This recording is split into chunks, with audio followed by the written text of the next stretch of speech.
ये तो सही बात उन्होंने कही है कि आरजेडी के बहुत सारे वर्कर क्राइम करते हैं, लेकिन ये पटना सिटी में जो हत्या हुई है अभी बहुत शुरुआती इन्वेस्टिगेशन चल रहा है। इसमें किसी का नाम या किसी पॉलिटिकल पार्टी के बारे में मैं नहीं कह सकता, लेकिन इतना ज़रूर मैं पटना के लोगों को, बिहार के लोगों को आश्वासन दूंगा कि अपराधी कोई भी होगा, उस अपराधी को पकड़ा जाएगा।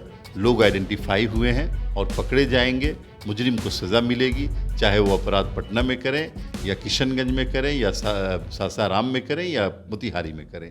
जेडीयू एमएलसी खालिद अनवर हमारे साथ हैं। बिहार में सत्ता संरचित अपराध हो रहे हैं, तेजस्वी यादव आरोप लगा रहे हैं।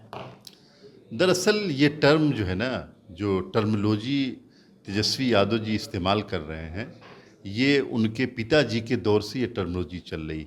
जब श्री लालू प्रसाद यादव जी क्रिमिनल्स को बुला के अपने घर में रखते थे, किडनैपिंग की इंडस्ट्री उनके घर से चलती थी, और मुसलमानों के ख़िलाफ़ जो दंगे हो रहे थे वो दंगे के सभी दंगा करने वाले उन्हीं के घर में रहते थे। ट्रक लूटने वाले, गाड़ी लूटने वाले, चैन छीनने वाले सभी लालू जी के घर में रहते थे।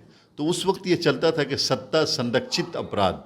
आज नीतीश कुमार की सरकार में कोई ये कह नहीं सकता कि नीतीश कुमार के दाएं बाएं, उनके अगल बगल में, उनके घर के पास कोई क्रिमिनल कभी जाने की हिम्मत कर सकता हो।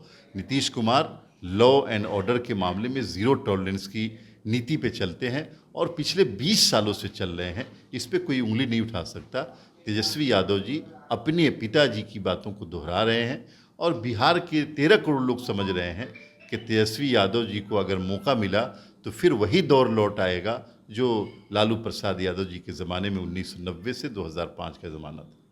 बीजेपी नेता के कल पटना सिटी में हत्या हो गया है। बीजेपी के प्रदेश अध्यक्ष कह रहे हैं कि अगर अपराध बिहार में हो रहा है उसमें आरजेडी के लोगों के ही हाथ काहे होता है।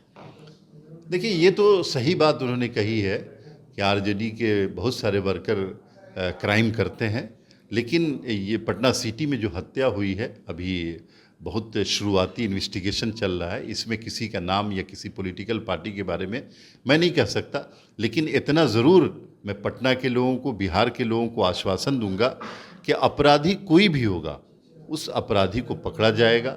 लोग आइडेंटिफाई हुए हैं और पकड़े जाएंगे, मुजरिम को सज़ा मिलेगी, चाहे वो अपराध पटना में करें या किशनगंज में करें या सासाराम में करें या मोतिहारी में करें। बिहार के किसी कोने में अपराध होगा, अपराधी जेल के अंदर जाएंगे। आरजेडी के सांसद है सुधाकर सिंह, वो रामगढ़ थाना प्रभारी पर धमकाने का आरोप लगाए हैं। देखिए, मैं सुधाकर सिंह की इज़्ज़त करता हूं और पढ़े लिखे आदमी है, लेकिन थोड़ा सा भटक गए हूं। उनको अपने प्रोटोकॉल का माननीय सांसद हैं, अपनी गरिमा का ख्याल रखना चाहिए, और अगर कोई ऑफिसर उनके साथ बदतमीज़ी करता है तो उसके लिए एक सही प्लेटफॉर्म है, वहाँ जाकर के उसकी कंप्लेन होनी चाहिए। हाउस में वो कमेटी है जो इन सब चीज़ों को देखती है, और अगर ये समझते हैं कि हम इस तरह की बयानबाजी करके फील्ड में काम करने वाले हम अपने ऑफिसर्स के ख़िलाफ़ कार्रवाई करेंगे तो ये मुमकिन नहीं है।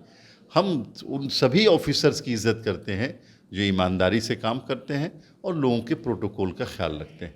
अगर उनके साथ कोई इस तरह की घटना हुई तो उन्हें उसकी शिकायत देनी चाहिए।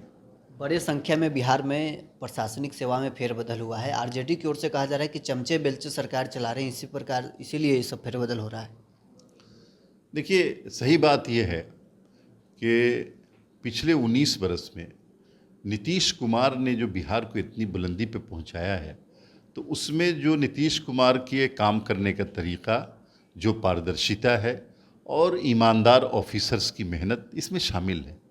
नीतीश कुमार के बारे में कोई ये नहीं कह सकता कि चमचे बिलचे और ये वो, ये सब तो लालू यादव जी के ज़माने का टर्म है। उन्हीं के ज़माने में चमचे बिलचे आगे रहते थे और एक डीएम सुबह में लगा, दूसरा डीएम शाम को हट गया, रात में डीएम लगता था, सुबह में हट जाता था।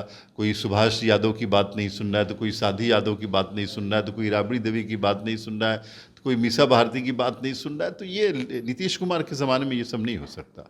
नीतीश कुमार ने एक बाकायदा उसका मैकेनिज़्म बनाया है और उस मैकेनिज़्म के तहत आईएएस ऑफिसर्स को जिम्मेदारियां दी जाती है और वो लोग खुशी खुशी काम करते हैं। ट्रांसफर पोस्टिंग नीतीश जी कर रहे हैं ना, आरजेडी का आरोप बेबुनियाद है। बिल्कुल, वो तो बेबुनियाद है। आरजेडी के पास, आरजेडी के किसी बात का कोई बुनियाद नहीं। तो चलिए, जेडीयू एमएलसी खालिद अनवर हमारे साथ थे जिन्होंने सभी सवालों का जवाब दिया है। बहरहाल इस क्रम में इतना ही। आप बने रहें न्यूज़4नेशन के साथ।